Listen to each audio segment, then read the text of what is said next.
parlamentares, nos últimos dias eu tenho recebido muitos juízes, muitos promotores, muitos deputados, muitos senadores, muitas pessoas preocupadas com os mais pobres, né? Muitas pessoas preocupadas com a reforma previdenciária que supostamente estaria preocupando os mais pobres. É engraçado que nenhuma dessas categorias jamais bateu no meu gabinete para falar sobre os empréstimos a milionários do BNDES ou talvez a correção da tabela do imposto de renda, ou sobre auxílio moradia de juízes e promotores, ou mesmo, aliás, muito menos, sobre o aumento de salário de juízes do Supremo Tribunal Federal, que tramitou nesse Congresso há pouco tempo. E isso me despertou a curiosidade, né? De onde é que veio essa súbita preocupação com os mais pobres dessa categoria que, na pior das hipóteses,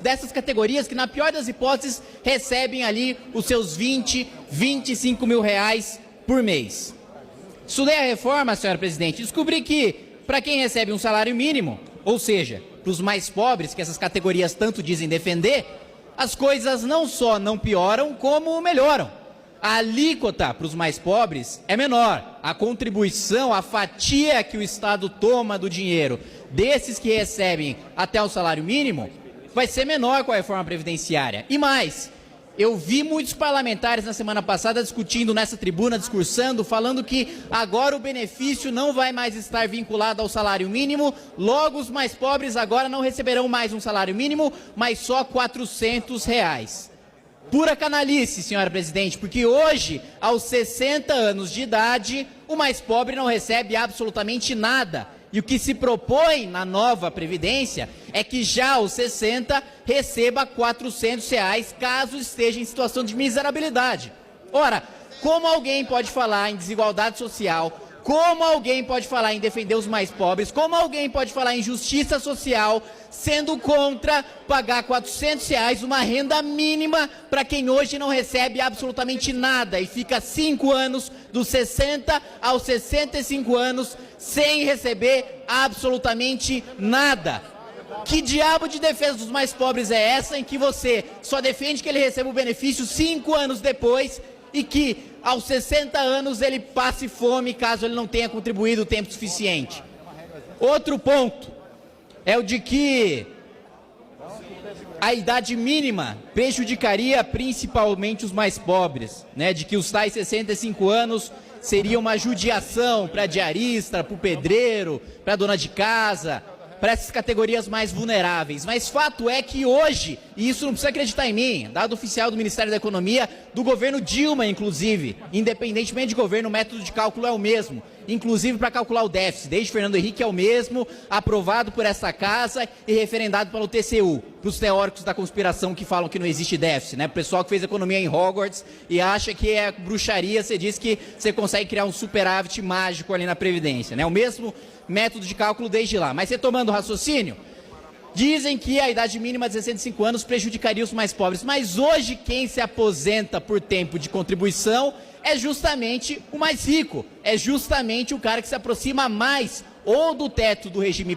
geral ou do regime próprio, recebendo seus 15, 20, 25, 30 mil reais. O pedreiro não consegue trabalhar todo o período do tempo de contribuição formalmente para se aposentar por idade, nem a dona de casa, nem o diarista. Que diarista que tem o trabalho estável, salário fixo, formal, com a contribuição arrecadada durante todo o seu período de trabalho, durante toda a sua vida laboral? Nenhum! Isso é uma ilusão, isso não existe.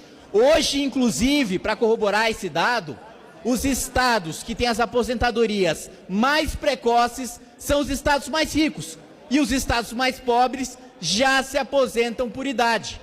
Ou seja, não existe prejuízo nenhum para quem hoje se aposenta por salário mínimo. Pelo contrário, para quem hoje se aposenta com salário mínimo, vai haver uma antecipação do benefício em 5 anos e a alíquota vai diminuir.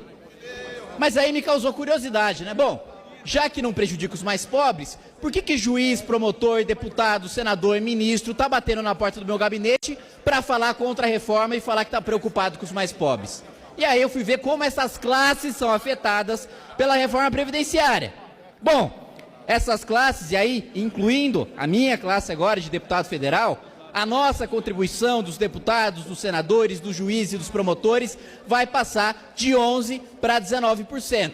Essa classe recebe, como eu disse no início da exposição, pelo menos 20 a 25 mil reais. Não me parece fazer parte da camada mais vulnerável da população. Pelo contrário, hoje quem recebe 20, 25 mil reais ou mais, todos os parlamentares que estão aqui fazem parte do 1% mais rico da população. Lembrando, senhores, que a gente está num país pobre, cujo mais da metade da população recebe menos ou até um salário mínimo.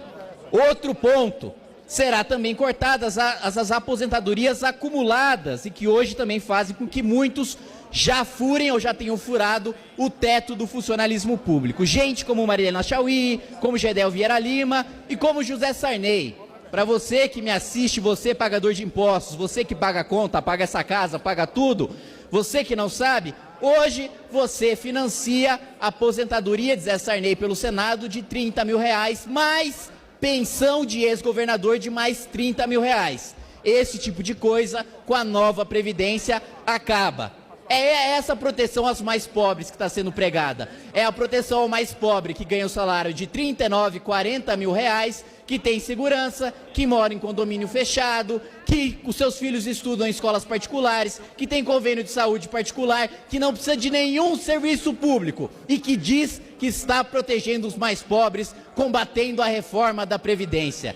É uma hipocrisia escancarada para todos vocês que assistem, que pagam o imposto, que pagam a conta de quem fica aqui fazendo gracinha, obstrução para não votar nada, para não discutir nada, só para ficar aqui o dia inteiro votando obstrução. São esses que dizem defender os seus direitos de mais pobres. São esses caras que não precisam de nenhum serviço público e que não querem que a gente reforme a Previdência para financiar a sua saúde pública, a sua educação pública e a sua segurança pública. Esses que discursam contra não precisam de nada disso. Você que está me assistindo precisa. É uma escolha. Ou você defende um Brasil de parlamentares que defendem que a gente utilize o nosso já escasso orçamento para financiar os seus próprios privilégios, ou que a gente defenda um país em que o orçamento do Estado seja prioritário para o que deve ser prioridade, como saúde, educação e segurança, que sem a reforma vai continuar absolutamente sucateado. Obrigado, senhor presidente. Obrigada, nobre deputado.